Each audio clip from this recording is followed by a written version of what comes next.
ए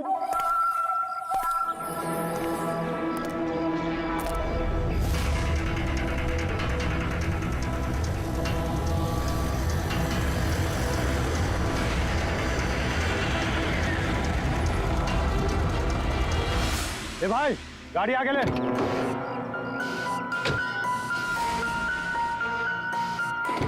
बोला ना तुझसे, गाड़ी आगे ले तो आगे ले। अरे भाई कैसे आगे लूं, गाड़ी खराब हो गई है ना। प्रॉब्लम बाद में देखना, धक्के मार के आगे लो पहले। अरे आप लोग भी मदद कीजिए। हम क्या मदद करें, तुम जल्दी। इस आदमी को मैं पहचानता हूँ सर, इसका मतलब हमारी इन्फॉर्मेशन एकदम सही है।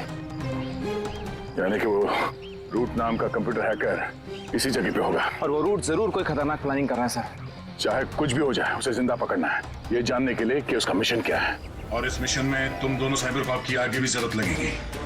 तुम यस सर। यहाँ बाहर गेट पे खड़े रहना। ओके बाहर सर। नजर रखना। चलो।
तो कोई नहीं।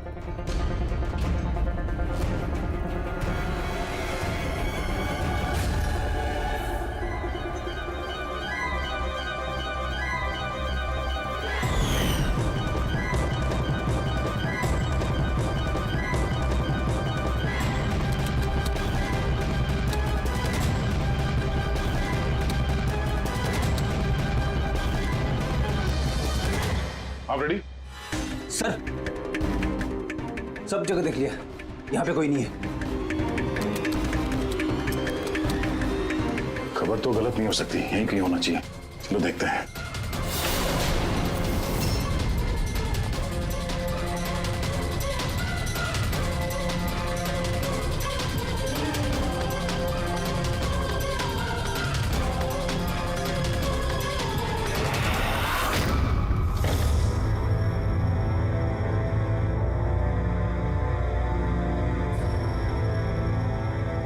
तो कोई नहीं है।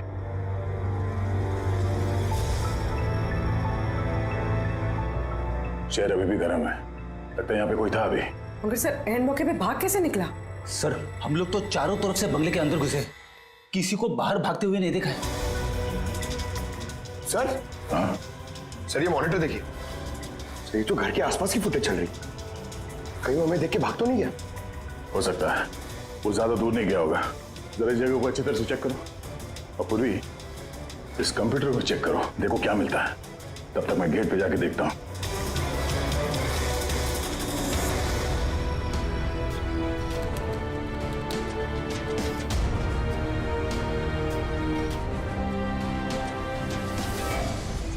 Mahesh, Mahesh, yes sir. ये रोड अंदर नहीं है, लगता भाग गया। तुम यहीं पे खड़े थे? सर मैं यहीं पे खड़ा था, मैंने किसी को नहीं भागते हुए देखा। यहाँ से कोई नहीं गया बाहर? नहीं सर। मेन गेट से तो कोई बाहर गया नहीं, पता नहीं ये रूट कहां से चला गया। सर बाहर पीछे की तरफ एक गेट है, शायद वहीं से भागे होगा। सर वो कंप्यूटर पासवर्ड प्रोटेक्टेड है, ब्यूरो ले जाना पड़ेगा। सर ये रूट जरूर अपने उसी खतरनाक मिशन को पूरा करने में लगा होगा। ये रूट को किसी भी हाल में जल्द से जल्द ढूंढना होगा। एक मिनट, पूरे घर में कहीं भी ये कारपेट नहीं है, और यहाँ पे कारपेट रखा हुआ है, उसके ऊपर ये स्टूल। जरा हटाओ इसे। सर यहाँ पे खुफिया दरवाजा। बड़ी, तुम यही रहो इनके साथ, हम लोग अंदर देखते हैं।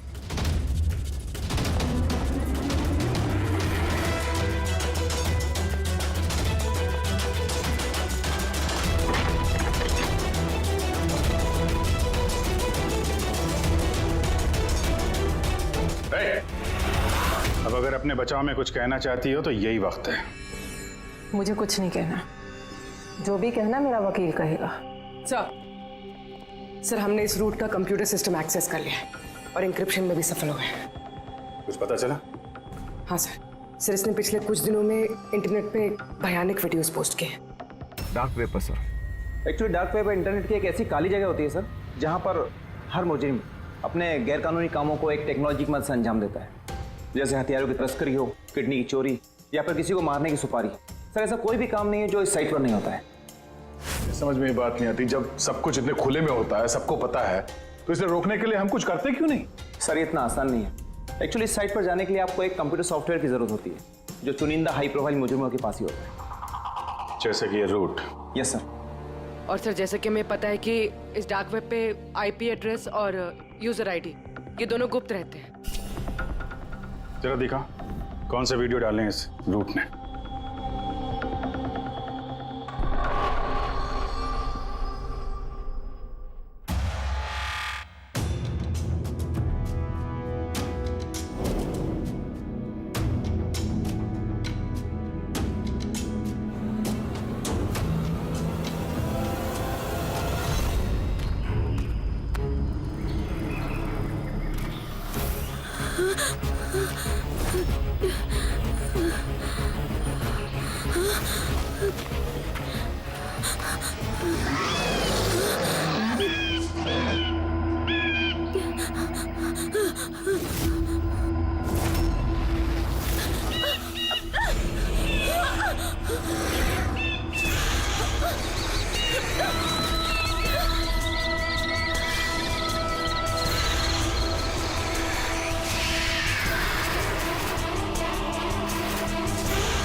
अरे बाप रे, ये तो किसी डरावनी फिल्म का भयानक सीन है। ये सीन क्यों डाला डार्क वेब में? सर ये किसी फिल्म का सीन नहीं है, ये सब असली में हुआ है और किसी हीरोइन के साथ नहीं, बल्कि एक मासूम लड़की के साथ। जहां तक मुझे याद आ रहा है इसे स्नफ फिल्म कहते हैं ना? हाँ सर, बहुत बड़ी इंडस्ट्री है इन वीडियोस की। कौन है ये लड़की? मुझे नहीं पता। तुम जिम्मेदार हो इसकी मौत की? नहीं सर, मैं किसी की मौत की जिम्मेदार नहीं हूँ। मुझे तो बस पैसे दिए गए थे ये वीडियो डार्क वेब पे डालने के लिए, और मैंने बस डाल दिया। किसने दिए पैसे? मुझे नहीं पता। नहीं पता कहने से काम नहीं चलेगा। एक लड़की की जान गई है। सर मेरे यकीन कीजिए, ऑनलाइन पैसे ट्रांसफर किए गए थे मेरे अकाउंट में। किसने किए मुझे कुछ नहीं पता। पता नहीं है तो पता करो। कंप्यूटर की बहुत बड़ी महारथी हो ना, ये पता करना तुम्हारे लिए कोई मुश्किल काम नहीं है। पता करो। अभिजीत, अगर कोई इस तरह का फिल्म बना के अपलोड कर रहा है तो हमें जल्द से जल्द उस तक पहुंचना होगा जो ये मौत का खेल खेल रहा है। एक काम करते हैं, इस लड़की की फोटो सभी पुलिस स्टेशन में भेज देते हैं। एक बार पता चल जाए लड़की कौन है, सारा मामला साफ हो जाएगा।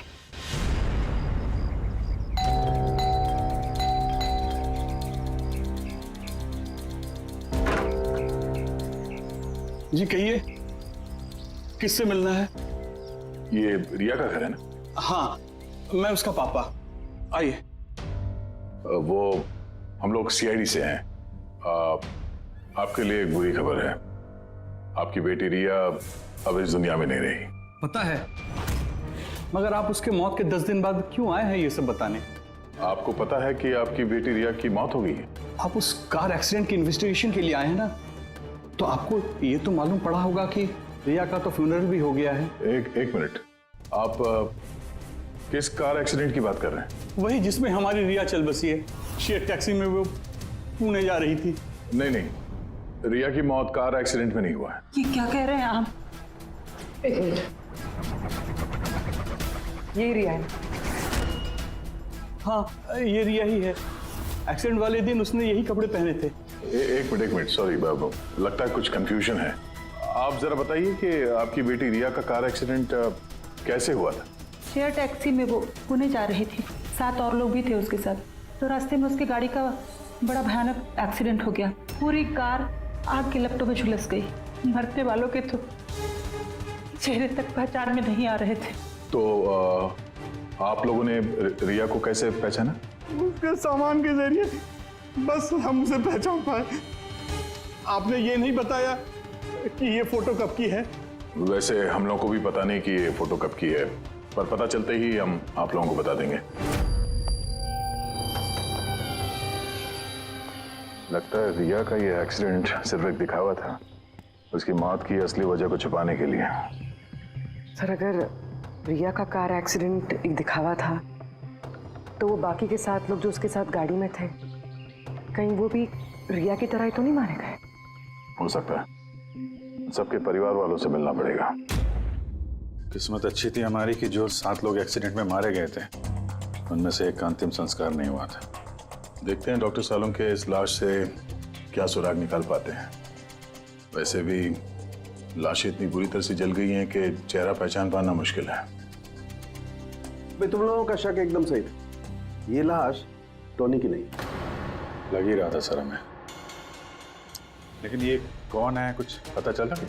नहीं यार, ये तो पता नहीं लगा है कि ये लाश है किसकी, लेकिन ये पता चला है कि इस आदमी को कैसे मारा गया। मैंने इसके बॉडी का स्कैन किया तो पता लगा कि इसके पेट में चाकू का बहुत गहरा घाव है। चाकू से? हाँ, चाकू का। और मुझे लगता है उस चाकू के वार की वजह से ही इसकी मौत हुई। मतलब चाकू से मारा किसी और को और उसे टोनी बता के एक्सीडेंट का हिस्सा बना दिया। ये गैंग आखिर करना क्या चाहता है? और इस आदमी की मौत 3 हफ्ते पहले ही हुई है। ये कार एक्सीडेंट हुआ 10 दिन पहले। वही तो, मतलब कार जब एक्सप्लोजन में जलाई गई, उससे कहीं पहले इस आदमी की मौत हो चुकी। 3 हफ्ते से इसकी लाश संभाल के रखी थी ताकि इस भयानक खेल को अंजाम दिया जा सके। यार एक काम करते हैं, जहां पे एक्सीडेंट हुआ था वहीं पे चलते हैं, पता करते हैं एग्जैक्टली उस दिन हुआ क्या था। मैं तो मजे से कार चला रहा था सर, और रेडियो पे गाने सुन रहा था। तभी अचानक से मैं जोर का धमाका सुना। मैं तुरंत अपने कार से निकला और मैंने देखा कि मेरी सामने एक कार आग की लपटों में जल रही थी। मुझे समझ में नहीं आ रहा था कि मैं क्या करूं। तो ये कितने बजे की बात होगी? सर, मुझे लगता है कुछ शाम के 5 बजे होंगे। है? ये कैसे हो सकता है? सर, एक सेकेंड सर, ये टोल नाके की फुटेज देखिए सर। यहाँ पे तो गाड़ी 3:30 बजे क्रॉस हुई थी। फिर ये जगह वहां से 20 किलोमीटर दूर ही है सर। तो 20 किलोमीटर का सफर तय करने में 1.5 घंटे तो नहीं लगने चाहिए। रास्ते में कोई ढाबा होटल भी नहीं है, कोई चाय वाय के लिए रुक जाए जहाँ पे? एग्जैक्टली। तो उस हिसाब से गाड़ी को यहाँ पे 4 बजे पहुंच जाना चाहिए था, मगर यहाँ पे एक्सीडेंट हुआ 5 बजे। इसका मतलब है ये जुर्म इस 1 घंटे में ही हुआ है। तो गाड़ी को उस समय कहीं ले जाया गया और उन सबको उतार के उसमें 7 लाशें रख दी गई। और उसके बाद गाड़ी को यहाँ पे लाके ब्लास्ट करवा दिया। सब प्लान था। सर, ऐसा लगता है इन सब लोगों को वहीं लेके गए हैं जहां पर रिया को लेके गए थे, वो स्नफ फिल्म बनाने के लिए। जगह जल्द से जल्द ढूंढनी होगी यार। पूर्वी ने एसएमएस भेजा तो किसी पेड़ की फोटो है। हाँ पूर्वी। सर, ये पेड़ जिसकी फोटो भेजी है मैंने, इसे मोरिंगा ओलिफेरिया कहते हैं सर। हाँ सर ठीक ऐसा ही पेड़ रिया वाले फुटेज में भी है। ये देखिए सर, उस फुटेज का स्क्रीनशॉट भेज रही हूँ मैं। सर ये पेड़ महाराष्ट्र के 2 जंगलों में पाए जाते हैं। ये तो एग्जैक्टली वैसे ही पेड़ है, महाराष्ट्र के 2 जंगलों में। कौन कौन सी जंगलों में? सर एक जंगल है जो नासिक के पास है, और दूसरा जंगल एक्सीडेंट वाली जगह से सिर्फ 1 घंटे की दूरी पे है, और इस जंगल का नाम है प्रीफिक्स फॉरेस्ट। जरूर ये मौत का खेल इस प्रीफिक्स जंगल में ही हुआ है। प्रीफिक्स फॉरेस्ट तो काफी बड़ा जंगल है यार, मीलों तक फैला हुआ है। फॉरेस्ट ऑफिसर की मदद लेनी होगी।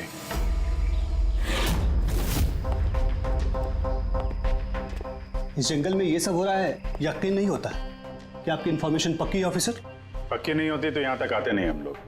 आप बताइए, कुछ हाल फिलहाल में ऐसी कोई घटना आप लोगों ने कुछ सुनी हो, कुछ देखी हो, जंगल के अंदर कुछ हुआ हो? बिल्कुल नहीं, और अगर ऐसा कुछ होता तो हम जरूर उस पर ध्यान देते। चलो कोई नहीं, फिर भी अपनी तसल्ली के लिए एक बार हम जंगल देखना चाहेंगे। श्योर। वैसे सर, आप लोग पूरा जंगल देखना चाहेंगे? क्योंकि मीलों तक फैला हुआ है ये, इसमें काफी वक्त लग सकता है। नहीं, हम पूरा जंगल नहीं देखेंगे। हमें जंगल का वो हिस्सा दिखाइए जहाँ पे कोई आता जाता नहीं है, क्योंकि अक्सर सुनसान इलाकों में ही जुर्म पनपता है। Okay officers. विनोद, देखना, इन्हें जंगल के उन इलाकों की दिखाने की जिम्मेदारी आपकी है। ओके? जी सर। Yes sir. सर एक सेकेंड। सर ये देखिए, सर ये जंगल का सबसे घना और सुनसान इलाका है। मेरी समझ से हमें यहीं से शुरू करना चाहिए। ठीक है, देखते हैं।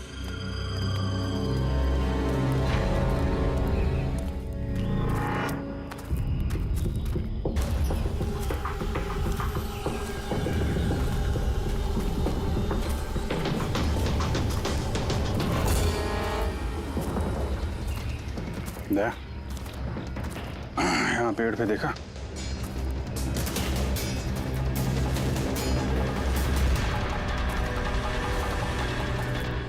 छोटा सा कैमरा। मतलब हम लोग सही जगह पे आ गए हैं। यही वो जगह है जहाँ पे वो फिल्म बनाई जा रही है। कैमरा ऊपर भी है, उस तरफ पैंड है।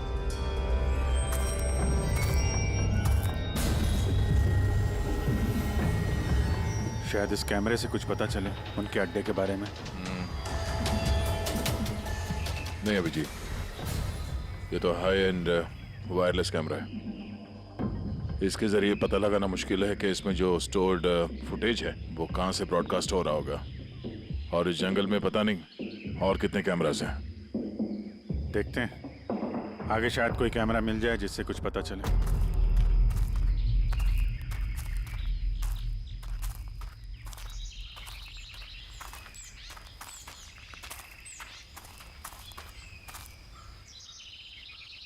सर, सही निशान देखिए।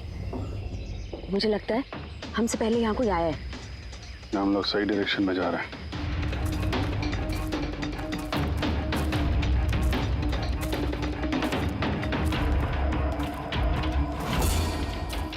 सर ये निशान यहीं तक है। सर इसका मतलब उनका अड्डा यहीं कहीं है।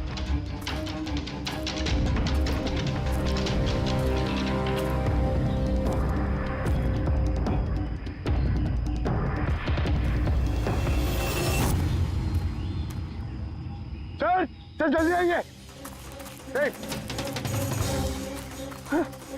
एक मिनट सर, एक सेकंड। घबराओ मत, हम लोग सीआईडी से हैं। उठो उठो। सर आप लोग सीआईडी से, मुझे बचा लीजिए सर।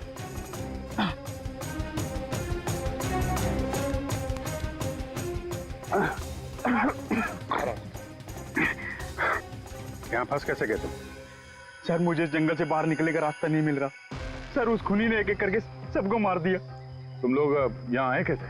हम शेयर टैक्सी में सवार होकर सफर कर रहे थे कि अचानक हमारी गाड़ी पंक्चर हो गई और कार रुक गई। सड़क पर पहले से किसी ने कीले और कांच के टुकड़े रखे हुए थे सर। फिर इसके बाद कुछ लोग आए जिनके चेहरे नकाब से ढके हुए थे, और जब तक हम कुछ कर पाते उन्होंने हमें बेहोशी के इंजेक्शन लगा दिए। और जब मुझे होश आया तो मैं इस घने जंगल में था सर। मैं ही जानता हूँ कि इस जंगल में मैं भूख प्यास से कैसे रहा हूँ। कभी लकड़ी खाई तो कभी पेड़ के पत्ते, और जब भी किसी के चिल्लाने की आवाज आती तो समझ जाता किसी की जान चली गई। यहाँ जगह जगह कैमरे लगे हुए हैं। तुम्हारी किस्मत अच्छी थी कि तुम उनके पकड़ में नहीं आए। सर पकड़ इसलिए नहीं पाए क्योंकि उन्होंने एक कैमरा मेरे कमीज के बटन में लगाया हुआ था, और वो बटन मैंने तोड़कर फेंक दिया। शायद इसी वजह से वो मुझे ढूंढ नहीं पाए। तुम्हें अंदाजा है कि बाकी के लोगों में कितने लोग जिंदा हैं अभी तक? मालूम नहीं सर, पर कल रात जब मैं पेड़ पर बैठा हुआ था मुझे किसी के चीखने की आवाज आई थी।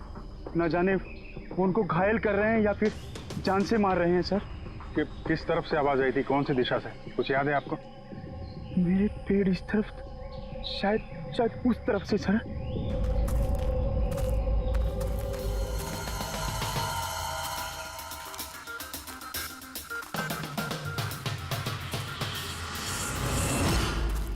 सर खून।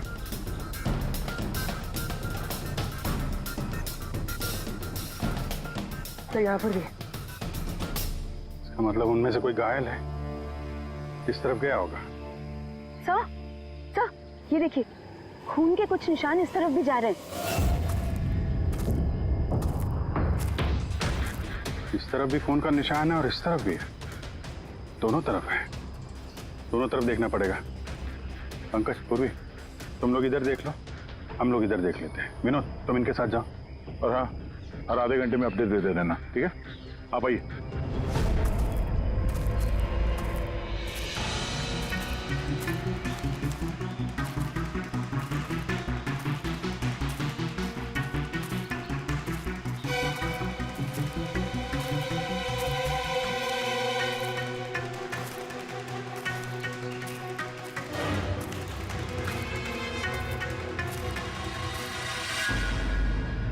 एक मिनट,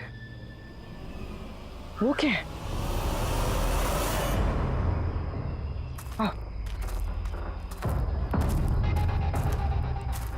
घर, शायद घायल विक्टिम ने यहीं पर पनाह ली हो। जंगल के बीच में घर, मगर नक्शे के हिसाब से तो यहाँ कोई घर नहीं था। हो सकता है ऐसे फिल्म बनाने वालों को ऐसे लोकेशंस की जरूरत पड़ती हो ताकि उन्हें कोई ट्रैक ना कर सके। हो सकता है उस घर में जो घायल आदमी है वही मुजरिम हो सकता है पंकज, और ये भी हो सकता है कि आगे और भी कैमरास लगे हों। होशियार रहना।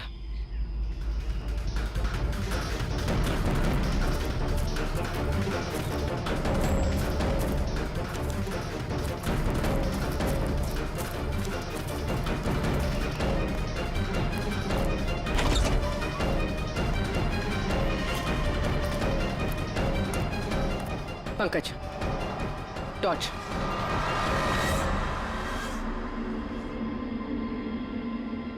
ये घर तो एकदम हिंदी फिल्मों की डरावनी पिक्चरों जैसा। ये देखो, उस घायल विक्टिम को यहीं पर लाया गया है। वो आवाज सुनी? अंदर से आ रही है।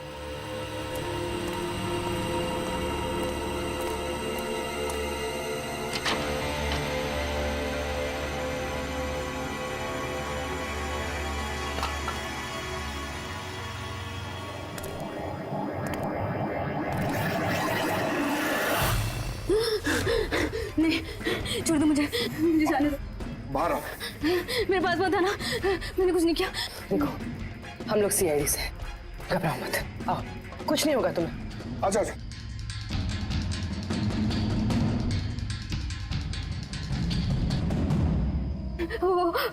वो यहीं पे, वो यहीं पे। अरे पूर्वी, ये लाइट कहाँ से आ रही है? पंकज, मुझे कुछ दिखाई नहीं दे रहा। अरे पंकज सर, पूर्वी मैम, पंकज सर।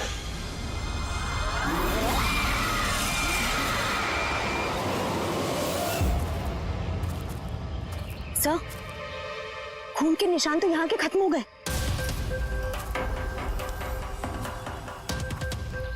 अरे ऐसे कैसे हो सकता है? घायल आदमी अगर यहाँ पर आएगा तो यहाँ से अचानक कैसे गायब हो जाएगा? शायद वो मुजरिमों के हाथ लग गया हो यहाँ इस पॉइंट पे पहुंचने के बाद। हो सकता है। पता नहीं मोहित के अलावा और कोई है जिंदा कि नहीं। 1 घंटा हो गया तो पूर्वी और पंकज का कोई फोन कॉल नहीं है।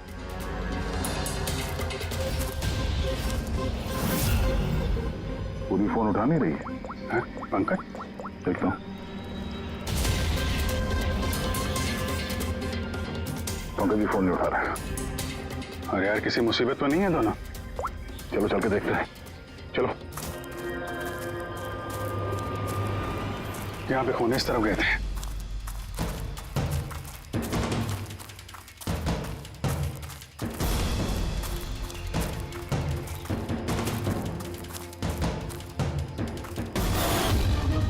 घर के अंदर शायद कोई हो। मैं अंदर जाके देखता हूँ। ठीक है, तब तक मैं यहाँ बाहर देखता हूँ।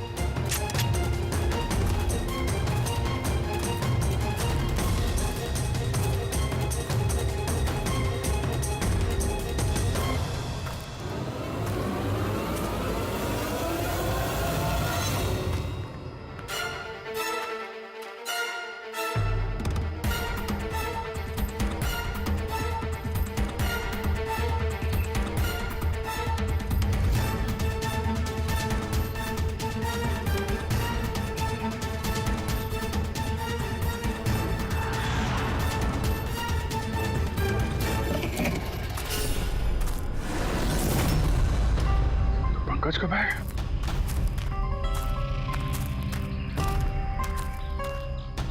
पंकज?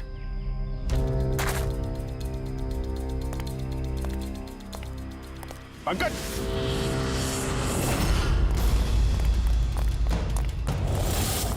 पंकज?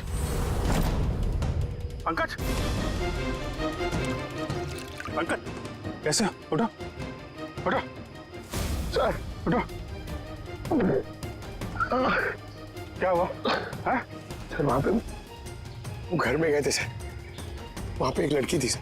हाँ। सर बात ही कर रहे थे सर। पता नहीं एकदम से इतनी रोशनी आई सर कि कुछ दिखने नहीं, कुछ समझ में नहीं आ रहा था। वो घर से जैसे जैसे मैं निकला बाहर शायद यहाँ गिर गया सर। पता नहीं कुछ समझ में नहीं आ रहा सर, एकदम चक्कर आ रहा है। और पूर्वी, विनोद, वो कहाँ है? सर वो लोग पता नहीं सर, अंदर थे, बाहर निकले पता नहीं सर। Oh no. क्या हुआ क्या तुम्हें? ये ठीक है। पूर्वी और विनोद मिले? नहीं, उस घर के अंदर तो कोई भी नहीं। ओह गॉड, उन्हें कहीं कुछ हो ना गया हो।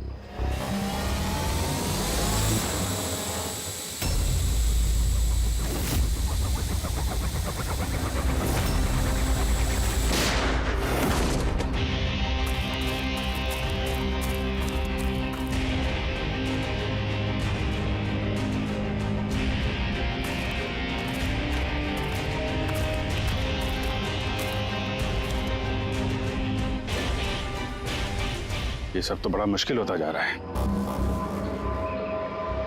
हमें वापस जाना होगा। चलो। क्या मतलब? देखो दया, हमें ये नहीं मालूम है कि अपराधियों की तादाद कितनी है, कितने कैमरे लगा रखे हैं यहाँ पे, कितने हथियार हैं उनके पास। ऊपर से हम पे हर वक्त नजर रखे हुए हैं। अभी फिलहाल हम उनसे मुकाबला करने की तैयारी में नहीं है। और पूर्वी, उसे यहाँ पे अकेला छोड़ के चले जाएंगे हम लोग? यार दया देखो, पूर्वी उनके चंगुल में फंस चुकी है। हम उसको बचाने जाएंगे तो हम भी नहीं बच पाएंगे। अभिजीत क्या हो क्या गया तुम्हें? कुछ याद है सीआईडी में हमें पहले क्या सिखाया था? यही कि सबसे पहले अपने साथी को पीछे मत छोड़ना, चाहे वो जिंदा हो या मर चुका हो। अरे यार, हर लड़ाई रूल बुक के हिसाब से नहीं लड़ी जा सकती। हमें यह भी सिखाया गया था कि प्रेजेंस ऑफ माइंड का इस्तेमाल करना अलग अलग परिस्थितियों में। आई एम सॉरी, तुम्हारे इस थॉट से मैं एग्री नहीं करता। I am sorry. तुम्हें जाना है तुम जा सकते हो, बिना पूर्वी के मैं यहाँ इस जंगल से बाहर नहीं जाने वाला। जिद मत करो दया, हमें यह भी नहीं मालूम है कि पूर्वी जिंदा है कि नहीं। अभिजीत वो एक सीआईडी ऑफिसर है, इतनी आसानी से हार मानने वाली नहीं है। वो बेचारी अकेली लड़ रही होगी उन मुजरिमों से। और अब जब उसे सबसे ज्यादा जरूरत है हमारी। हम पीठ दिखा के भागेंगे यहाँ। ज्यादा जरूरी यह है कि जो लोग उस गिरोह के कैद में नहीं आए हैं उनको बचाया जाए। और तुम्हें पूर्वी की इतनी परवाह है तो जिद मत करो, मेरे साथ चलो, हम लोग अच्छी प्लानिंग बना के वापस आएंगे। चलो। इसे हो क्या गया? सर अभी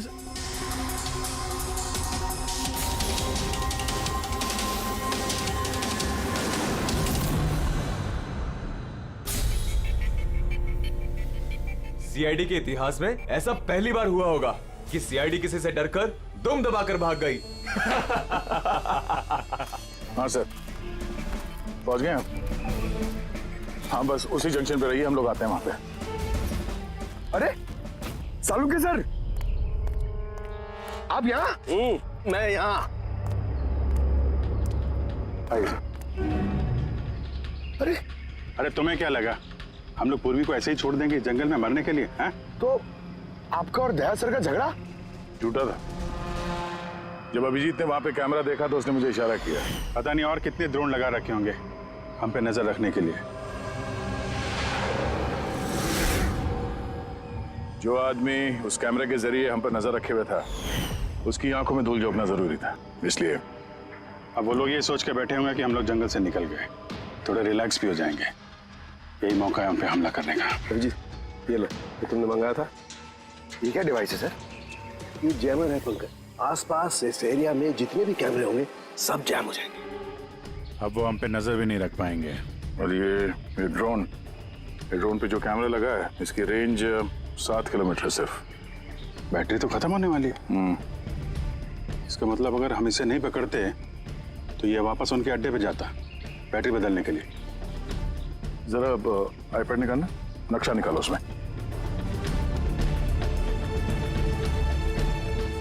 ये वो जगह है जहाँ पे हमें ये ड्रोन मिला था। और इसके पास ही वो बंगलो है।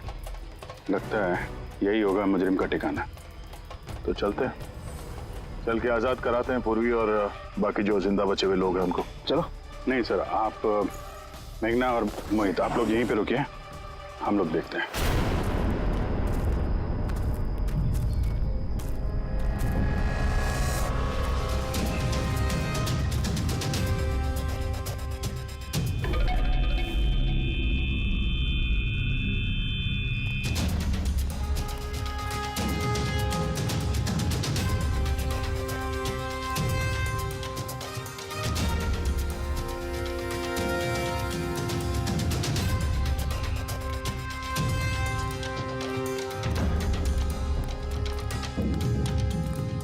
यार, पूरा सिस्टम बंद कैसे हो गया? देखता कुछ जैसे आवाजें आ रही हैं। कैसे हो सकता है पूरा सिस्टम?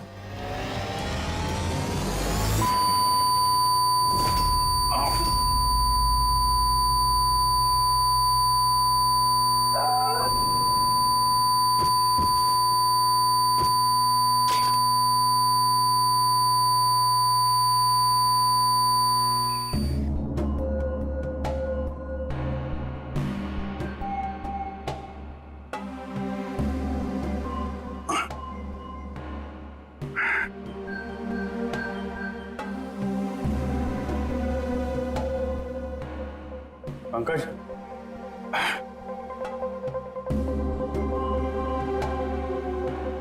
पंकज, हमारे स्वागत की पूरी तैयारी कर रखी थी इन लोगों ने। सर ये लोग अगर हमें मारना चाहते तो पहले ही मार देते। हमें मारते हुए क्या ये फिल्म बनाना चाहते हैं?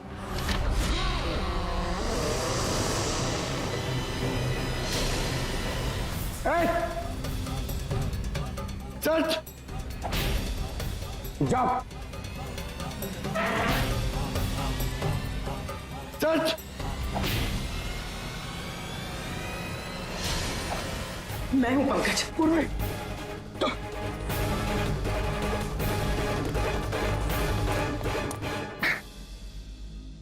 तुम ठीक हो? हाँ सर। वो लोग किधर हैं? सर उस तरफ।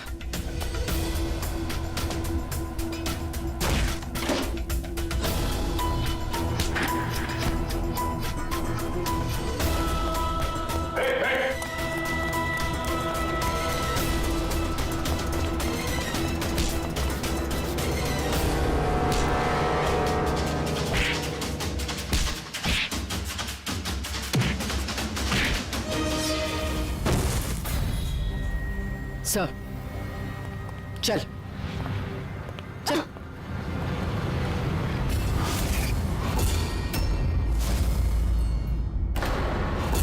मेघना तुम? वाह, हमें तो लग रहा था कि हम मुजरिमों की आंखों में धूल झोंक रहे हैं। अब किसे पता था कि हम मुजरिम को अपने साथ ही लेके घूम रहे हैं। आप लोग यहाँ कैसे? किसने छुड़ाया आप लोगों को? सीआईडी को कैद करना इतना आसान नहीं। मौका देखते ही मैंने वो खिड़की तोड़ी और वहां से बाहर निकल गई।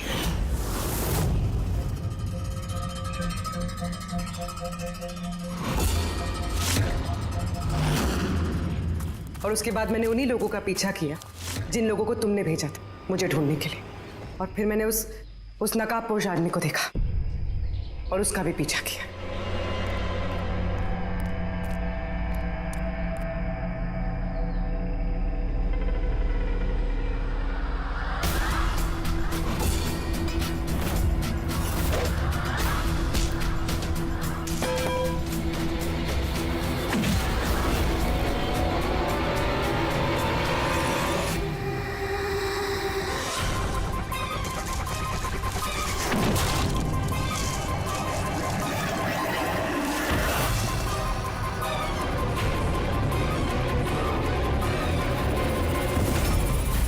कुछ देर बाद जब मुझे होश आया तो मैंने देखा कि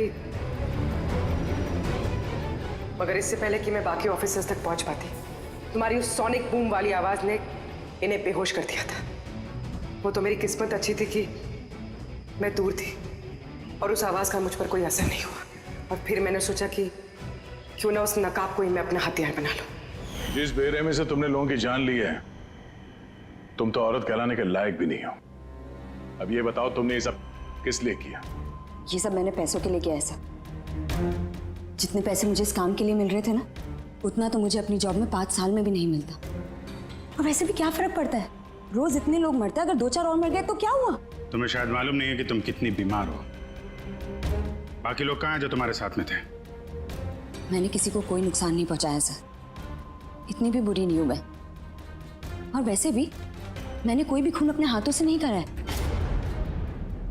मुझे तो एक औरत ने करोड़पति बनने का ऑफर दिया था जो मैंने एक्सेप्ट कर लिया। कौन औरत? बहुत अजीब सा नाम था उसका।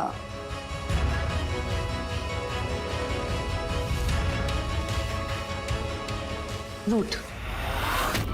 Root?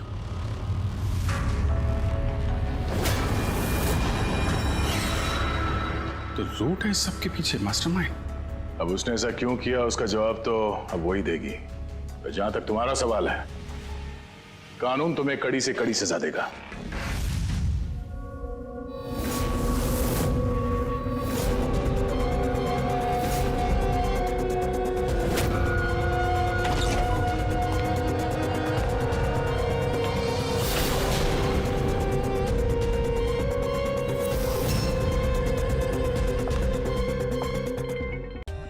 For more updates, subscribe to our channel, click the show links and enjoy watching the videos.